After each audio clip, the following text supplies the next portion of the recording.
Kata IMF ini sudah cukup mendukung selama ini. Tetapi itu 2024 dan 2025 mestinya disiplin fiskal ini harusnya bisa ditingkatkan. Kalau kita kaitkan dengan rencana pemerintahan baru yang mau mempertahankan defisitnya cukup lebar dan bahkan ada keinginan sementara untuk meningkatkan rasio utang, itu artinya agak berbeda nih dengan ini. IMF menganggap keinginan untuk Indonesia emas lah kalau istilah kita, tapi mereka ingin mengatakan ingin mencapai status berpenghasilan tinggi tahun 2045 itu sebuah tekad yang baik. Mereka memberi catatan yang ini mestinya jadi perhatian otoritas ekonomi ya.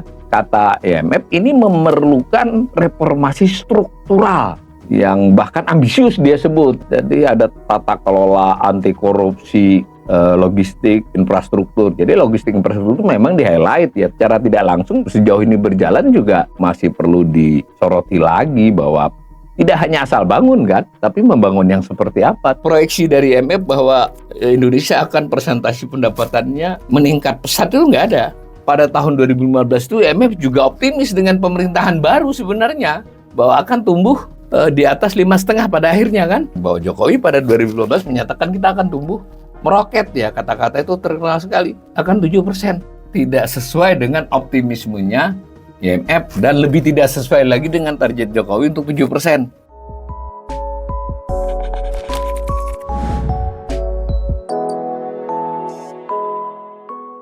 International Monetary Fund atau IMF itu baru-baru ini, tepatnya tanggal 7 Agustus kemarin, merilis beberapa laporan tentang Indonesia. Biasa dikenal dengan country report atau laporan negara ya. Dia lakukan terhadap banyak negara. Salah satu yang rutin dan cukup komprehensif terkait dengan pasal 4 dari konsultasi, artikel 4 consultation dari IMF dengan negara anggota, dalam hal ini Indonesia. Itu setahun sekali biasanya disampaikan. Laporannya terkait itu umumnya terdiri dari beberapa rilis ya, beberapa bagian. Ada siaran pers dari Direktur Eksekutif untuk Indonesia, ada juga laporan staf, lalu laporan staf tersebut disertai dengan lampiran yang kurang lebih setiap terbit di antara 70 sampai 80 halaman. Kemudian juga ada data ya tahunan dan seterusnya.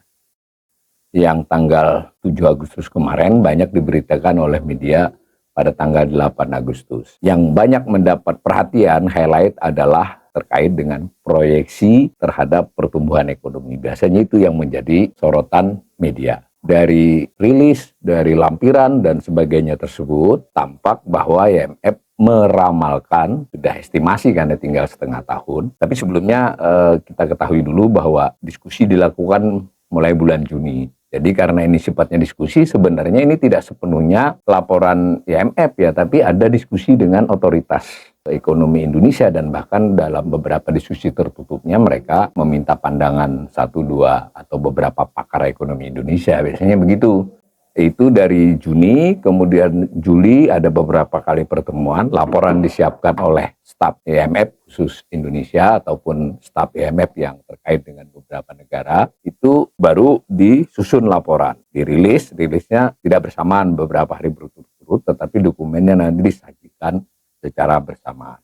Kita lihat untuk yang di lamannya IMF itu tampak bahwa ada press release, ada staff report, ada informasi tahunan, ada statement dari Direktur Eksekutif. Sebenarnya selain terkait dengan artikel 4 ini yang konsultatif, IMF ini juga memberi laporan terhadap negara dan Indonesia salah satu yang cukup rutin ya. Setahun itu ada sekitar 9-10 laporan.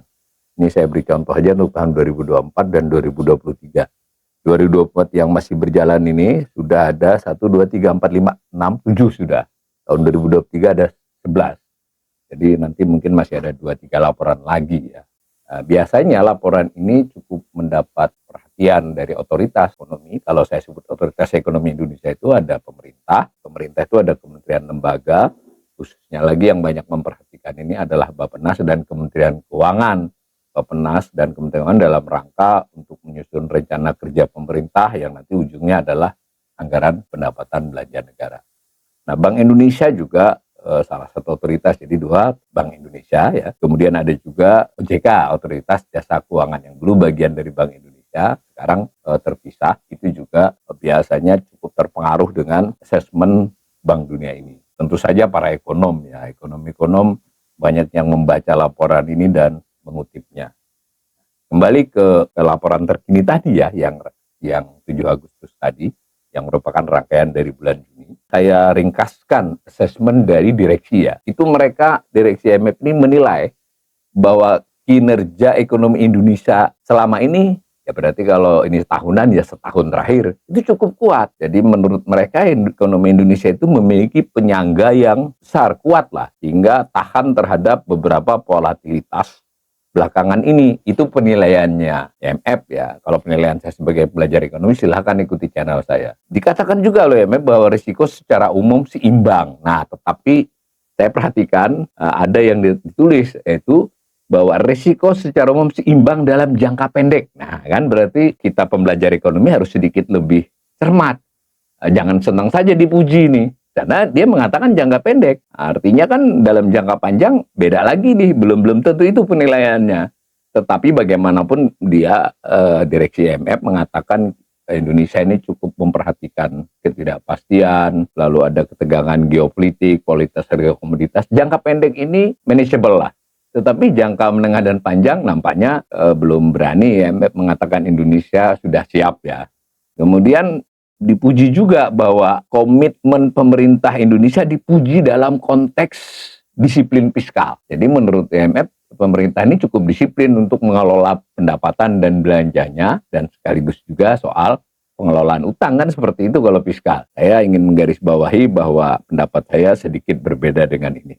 Kata IMF ini sudah cukup mendukung selama ini. Tetapi ada highlight yang bagus nih. Ini umum ya sifatnya, di dokumennya panjang lebar. Itu 2024 dan 2025 mestinya disiplin fiskal ini harusnya bisa ditingkatkan. Nah, ini saya juga sebagai pembelajar ekonomi berkali-kali mengingatkan hal ini. Kalau disiplin itu artinya ya belanjanya harus lebih diprioritaskan, diteliti sehingga tidak asal belanja. Pendapatannya juga dinaikkan, juga tidak berarti harus asal naik. Tetapi apakah kenaikan tersebut bisa memperlemah perekonomian? Karena perekonomian kan terdiri dari pemerintah dan rakyat dan swasta kan. Jadi ini agak berbeda nih kalau kita kaitkan dengan rencana pemerintahan baru yang mau mempertahankan defisitnya cukup lebar untuk mendorong belanja, dan bahkan ada keinginan sementara untuk meningkatkan rasio utang. Itu artinya agak berbeda nih dengan ini. Tapi bagaimanapun kita terima dulu nih bahwa laporan ini memuji bahwa so far sejauh ini pemerintah Indonesia dipuji cukup disiplin fiskalnya. Ada yang menarik, direksi IMF ini menyarankan agar selain mobilisasi pendapatan, itu subsidi energi dirampingkan. Dia menyoroti itu. Jadi menurut IMF berarti subsidi energi kita itu masih terlampau besar, sehingga harus dirampingkan agar memberi ruang fiskal yang lebih lebar. Itu salah satu asesmennya. IMF memuji, nah dalam konteks ini berarti ada Bank Indonesia juga kan. Upaya penurunan inflasi ke kisaran target ini cukup baik. Dan kebijakan moneter juga dinilai cukup prudent, sehingga intervensi terhadap nilai tukar itu dianggap cukup wajar begitu. Tetapi tetap diingatkan bahwa karena akan banyak goncangan-goncangan yang sudah mulai dan ke depannya, itu kerangka dasar ini tetap dipertahankan. Hanya di sini kita melihat kayak ada dissenting opinion di kalangan direksi. Ada yang menyarankan intervensinya lebih kuat, sehingga cadangan devisanya disiapkan. Dan ini mungkin kajian lain kita ini. Tetapi secara umum mereka menyetujui langkah-langkah Bank Indonesia. Hal lain yang di assessment adalah mendukung upaya untuk memperdalam pasar keuangan dan memperkuat efektivitas transmisi kebijakan moneter. Jadi dinilai baik, tetapi melihat banyak ruang yang mesti bisa dilakukan. Saya kira soal pendalaman pasar keuangannya harus kita beri kajian tersendiri ya, karena di sini ada hal-hal baru yang mungkin dalam kerangka berpikir otoritas itu masih belum cukup presisi, karena pengetahuan tentang transmisi atau sektor keuangan ini memang otoritas maupun ekonom atau pembelajar ekonomi seperti saya pun kadang terkaget-kaget ya, soal cara pembayaran, soal marketplace, soal uang digital, soal kripto. Ini kan memerlukan kerangka kebijakan yang didasari oleh kajian-kajian yang lebih presisi dari sebelum-sebelumnya. Tetapi tetap saja direksi IMF menilai bahwa ya kerangka sistem keuangan Indonesia ini sudah on track lah begitu ya. Nah begitu juga yang luar biasa menurut saya ini, IMF menganggap keinginan untuk Indonesia emas lah kalau istilah kita, tapi mereka ingin mengatakan ingin mencapai status berpenghasilan tinggi tahun 2045 itu sebuah tekad yang baik.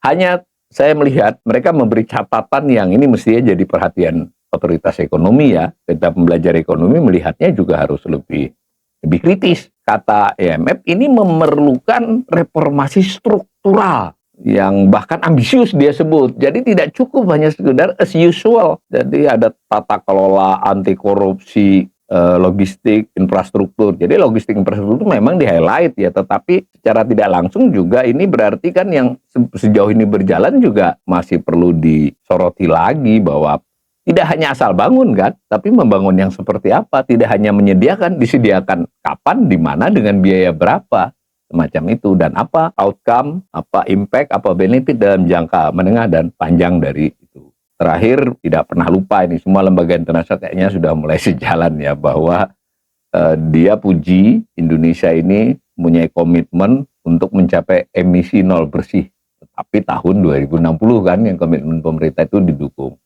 Entah ini sebagai sesuatu yang memang komitmen tegas ataukah masih basa-basi, kita harus melihat di tahun-tahun mendatang. Kira-kira begitu ya isi umum laporannya Bank Dunia terkini tentang Indonesia itu. Nah, saya ingin menyoroti beberapa aspek saja dari laporan itu untuk kali ini. Nah, terutama sekali terkait dua hal, soal proyeksi pertumbuhan ekonomi dengan soal disiplin fiskal atau risiko fiskal lah, boleh begitu. Nah, kalau kita lihat ini proyeksinya 2002-2023 yang sudah terjadi, 2024 diproyeksikan 5,0 yang sedang berjalan ini. Selanjutnya sampai 2029 proyeksi dari Bank Dunia ini hanya 5,1. Dasar proyeksi ini adalah rinciannya ini antara lain. Rincian ini dirinci lagi dalam Jabaran. Jadi tidak bisa ya sebuah proyeksi itu semacam dukun peramal, nggak bisa. Atau daftar keinginan nggak bisa. Jadi kalau Prabowo ingin 8,0 itu ya harus di breakdown seperti ini. Bahkan di sub breakdownnya kalau memang mau 8. Tapi yang jelas 5,0 lebih rendah nih dari target APBN 5,2. Dan menariknya kemarin 2 hari yang lalu Menko Perekonomian Erlangga menanggapi ini. Kata Erlangga Hartarto, ya itu kan sebuah proyeksi. Ya benar, yang belum terjadi ya proyeksi lah atau ramalan. Kita juga punya proyeksi sendiri, kata Menko. Berarti kan dimaksud proyeksi pemerintah. Dia masih yakin akan tumbuh 5,2. Nah, mungkin kita para pembelajar ekonomi ini harus paham ya. Pertumbuhan ekonomi itu bukan soal keyakinan, soal realisasi, soal bagaimana langkah untuk mencapainya, atau tantangan apa yang membuat itu tidak tercapai. Di sini ada asumsi misalnya permintaan domestik, lalu di dalam permintaan domestik itu ada gross fixed investment, investasi ya, tapi saya ingin ingatkan para pembelajar ekonomi seperti kajian-kajian kita terdahulu, pengertian gross fixed investment ini lebih kepada data BPS ya, bukan kepada data BKPM. Jadi kan kalau BKPM itu lebih kepada formalitas bahwa orang izin memberitahu tentang investasi, sementara BPS itu mencatat real investasi dan tidak selalu yang bersifat mencari izin, karena beberapa hal itu yang penting adalah pembelian barang modal, pengeluaran barang modal yang kemudian berdampak kepada peningkatan kapasitas produksi itu adalah pembentukan modal tetap bruto. Di sini gross fixed investment. Begitu juga ada proyeksi tentang ekspor dan seterusnya. Menariknya ada juga informasi tentang persentasi gross investment terhadap PDB. Nah, kita dalam kajian lain di sini saya tidak sajikan lagi. Kita melihat bahwa ini lebih proyeksinya IMF ini memang lebih berdasarkan yang sudah terjadi ya, di kurang lebih porsinya ya di kisaran 30%. Pertumbuhannya pun ini sudah termasuk optimis ya, diproyeksikan 5,7 di tahun-tahun mendatang. Kita kemarin sempat kajian. Rata-rata dia kan belakangan ini 5, bahkan sempat di bawah 5. Boleh dong kita membandingkan. Nah, ini saya cantumkan, Erlangga sudah menanggapi, dan yang penting ada satu lagi, kita punya dokumen resmi negara, namanya Anggaran Pendapatan Belanja Negara 2024, yang publik biasanya kurang mengetahui, tapi kita pembelajar ekonomi harus tahu, ada yang disebut dengan Nota Keuangan dan APBN 2020. Nota Keuangan itu dokumen, ya kurang lebih 680-an halaman. Itu bagian tidak terpisahkan dari APBN. Jadi kalau mau tahu arti angka yang di tabel-tabel atau yang dikutip oleh media itu ada penjelasannya. namanya nota keuangan. Bahkan nota keuangan itu versi ketika R, rancangan, yang sebentar lagi untuk yang 2025 kan diajukan ke DPR, biasanya 17 Agustus, lalu dibahas, ditetapkan. Nanti kalau sudah ditetapkan, direvisi ya, direvisi sesuai dengan angka-angka itu. Cuma publik biasanya mendapatkannya di akhir tahun untuk yang nota keuangan. Kadang sampai Januari baru dapat kita. Tetapi kita sudah dapat kan yang nota keuangan APBN 2024. Itu punya proyeksi karena dia disyaratkan begitu. Dia punya proyeksi, sayangnya hanya medium term ya sampai 2027. Nanti kita bandingkan dengan proyeksi IMF tadi. Nah, tiap tahun APBN itu, jadi kalau APBN 2023 proyeksinya sampai 2026. Kalau APBN 2022 sampai 2025. Kalau kita pembelajar ekonomi mau melihat ini, ya kita lihat proyeksi itu bagaimana realisasinya. Sama. Karena IMF juga melakukan laporan tiap tahun, kita kan bisa taruh juga tuh yang lebih dekat dengan realisasi proyeksinya APBN kah atau proyeksinya IMF kah, kan seperti itu. Nah, saya nanti menemukan bahwa proyeksi jangka pendek umumnya ya tidak jauh, ya kan? Misalnya sekarang memproyeksikan 2024 tinggal 6 bulan kok dan sudah ada data sampai pertumbuhan triwulan 2. Si IMF sudah melihat ini akan 5,0 karena kita sudah mendapatkan selama satu semester ini baru 5,05. Nah, sementara saya tidak tahu Erlangga Hartarto bagaimana ya. Teman-teman, ini Bank Indonesia juga mengarah kepada 5,0 sampai 5,1. Tapi Erlangga dalam orasinya itu masih menganggap 5,2 itu masih sangat mungkin.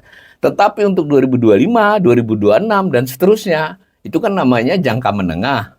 Itu kita lihat sejauh mana dengan realisasi yang sudah-sudah maupun yang ke depan ini. Lalu selain nota keuangan APBN itu sebenarnya ada proses penyusunan anggaran kita itu dari sisi dokumen kebijakannya. Sebelum ada RAPBN ada yang namanya KEM PPKF, kebijakan ekonomi makro dan pokok-pokok kebijakan fiskal. Itu dokumennya Kementerian Keuangan disiapkan oleh BKF, Badan Kebijakan Fiskal. BKF itu salah satu Direktorat Jenderal Eselon 1 di Kementerian Keuangan, setara dengan Direktorat Jenderal. Dipidatokan oleh Ibu Sri Mulyani ke DPR bulan Mei biasanya. Ini kerangka, ini nanti untuk menyusun RAPBN. Karena penyusunan RAPBN itu hak pemerintah tetapi berkonsultasi dengan DPR. R itu nanti dibahas oleh DPR menjadi APBN. Nah, KEM PPKF itu sering memberikan kerangka-kerangka makro menengah seperti apa.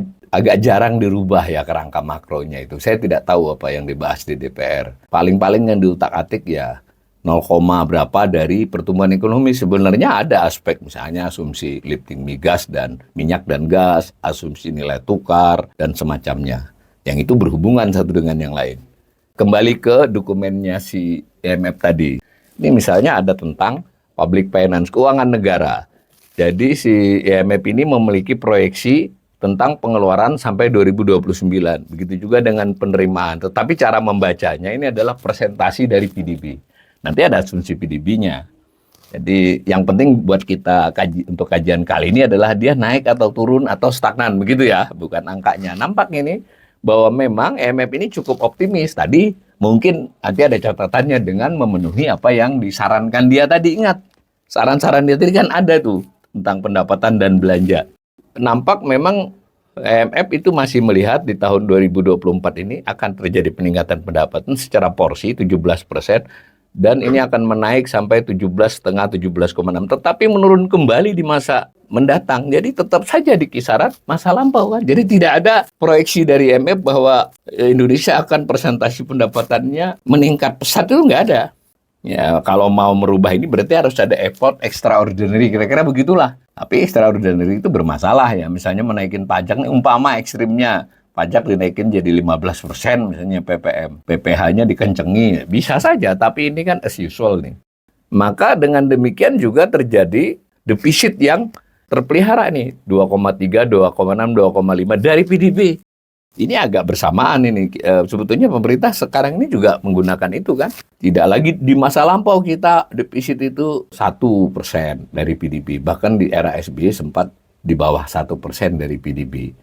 Sekarang selalu di atas 2. Bahkan untuk tahun krisis, tahun resesi ya, ketika COVID 6 dan 4,8 ya dari PDB. Yang dipuji oleh IMF itu cukup hati-hati kata IMF. Itu dalam kerangka keuangan negara. Artinya proyeksi IMF ini tidak melihat, kecuali tadi ya, dengan reformasi struktural yang sangat radikal gitu, mungkin baru terubah. Kalau dia menganggapnya kalau as usual ya begini ini terjadinya di depan. Itu dalam sisi keuangan negara. Dari sisi balance of payment, transaksi internasional ya, neraca pembayaran internasional. Kalau oleh Bank Indonesia disebut neraca pembayaran Indonesia, balance of payments. Itu yang pokok kan adalah current account, transaksi berjalan. Kita penyegaran transaksi berjalan itu adalah neraca yang menggambarkan perdagangan barang dan jasa secara umum. Kalau hanya disebut neraca perdagangan oleh BPS, Badan Pusat Statistik, itu biasanya merujuk kepada trade balance.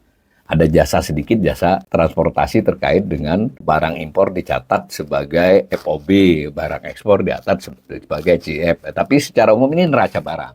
Karena kan lebih luas, kita harus memasukkan jasa-jasa pariwisata, jasa traveling ya, jasa copyright, jasa intelektual itu. Ada juga jasa, nah ini yang besar, jasa kita kan sudah harus membayar bunga utang dan keuntungan pihak asing. Itu yang makin menekan. Sehingga dalam proyeksinya IMF itu kita masih akan selalu defisit. Ini presentasi ya, kalau ini balance of payment, ini khusus current account. Tahun ini diproyeksikan min 0,9.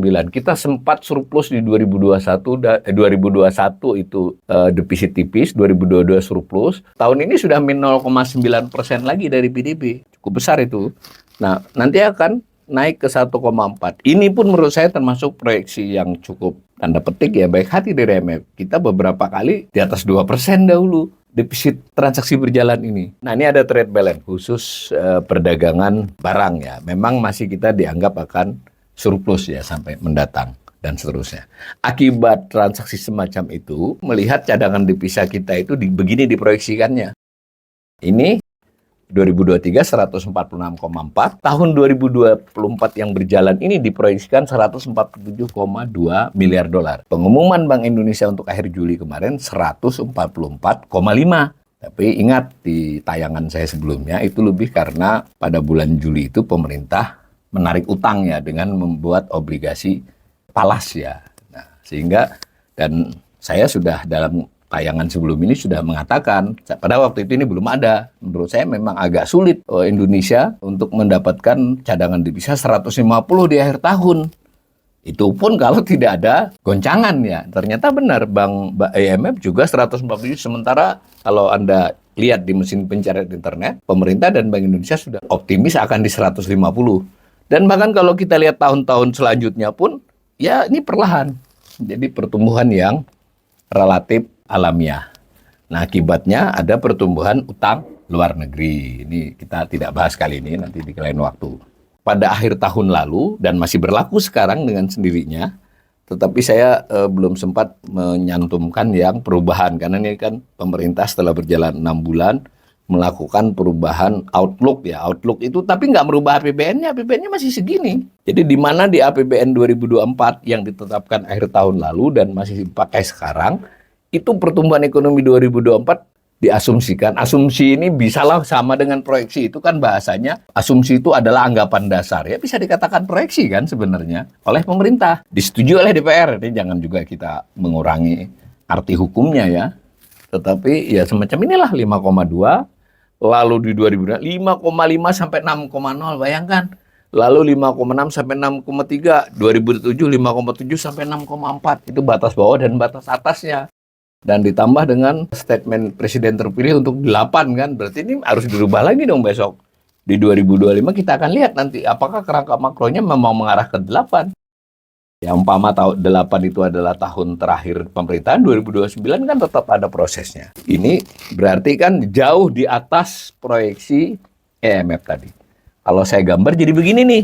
Ini saya ambil yang ini tengahnya. Ini tadi kan jadi 5,5 sampai 6,0, 5 tambah ini bagi 2. Ini begitu juga. Jadi biar fair lah ya. Kita ambil garis tengahnya segini. Sementara proyeksi IMF itu begini. Semacam itu ya. Itu dari nota keuangan. Nah, sementara kita boleh dong melihat secara historis dulu. Saya ambil saja 2 dokumen yang relevan. Yang terkait dengan laporan yang berdasarkan pasal 4 tadi ya. Artikel pasal 4 tadi. Yang pertama yang dipublikasi di Februari 2015. Artinya itu kan basic datanya adalah ketika 2014 Pak Jokowi mulai dilantik. Apa proyeksi IMF kan begitu cara ngelihatnya. Nanti dokumen kedua yang kita kutip sedikit adalah proyeksi di 2021 ya, sama sekitar bulan Februari Maret. Covid sudah dilewati ya toh, proyeksi dirubah. Lalu realisasi bagaimana? Nah, kita ambil khusus PDB-nya saja. Jadi pada tahun 2015 bulan Februari tanggal 17, ekonomi 2014 itu 5,1 ya dianggapnya. Jadi ini karena diskusi-diskusinya itu pada akhir tahun, belum ada pengumuman BPS, jadi dia masih estimasi, tapi relatif nanti ini mendekati. 2014 5,1, 2015 5,2, dan seterusnya nih, 5,8. Jadi pada tahun 2015 itu IMF juga optimis dengan pemerintahan baru sebenarnya, bahwa akan tumbuh di atas 5,5 pada akhirnya kan. Dan mudah-mudahan kita semua tetap mengingat dan bisa dicari di mesin pencarian bahwa Jokowi pada 2015 menyatakan kita akan tumbuh meroket ya, kata-kata itu terkenal sekali, akan 7%. Nah ini IMF sendiri sebenarnya juga lumayan optimis kan. Ini angka-angka lain. Karena untuk mendukung proyeksi yang begini ya banyak hal ya, ini saya tidak akan bahas, cuma tetap seperti yang tadi. Jadi dulu di tahun 2015 itu juga dibuat begini. Tapi mungkin ini yang harus kita perlihatkan adalah ini ada cadangan devisa, rasio utang atas PDB yang diproyeksikan oleh IMF sampai tahun 2019-2020 ini hanya 25% loh. Dulu ya, diasumsikan. Nanti COVID merubah segalanya, tapi proyeksi 2019 ini juga tidak tercapai sebenarnya. Karena diproyeksikan bukan tidak tercapai, salah gitu loh proyeksi IMF. IMF memproyeksikan 25,5, 25,5. Proyeksi di tahun 2015 atas 2019, realisasinya nanti kan 30,2.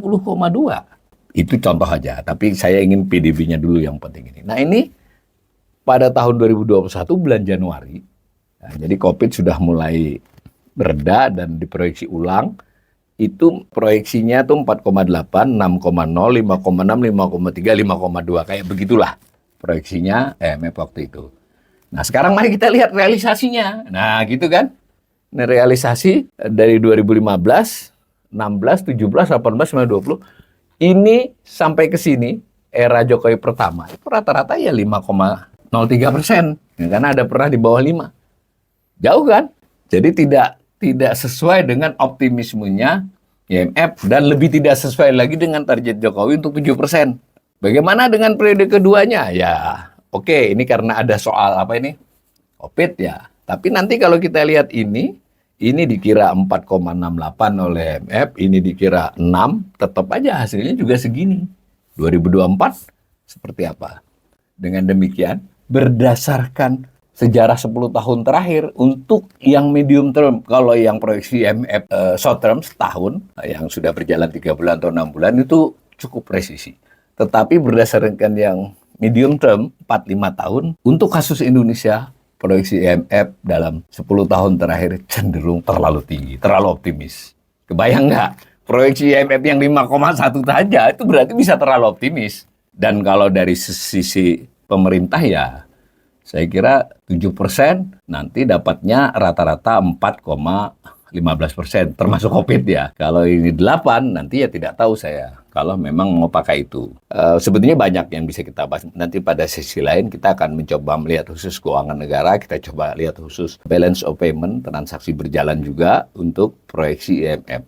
Tetapi izinkan saya mengulangi kembali kesimpulan tadi.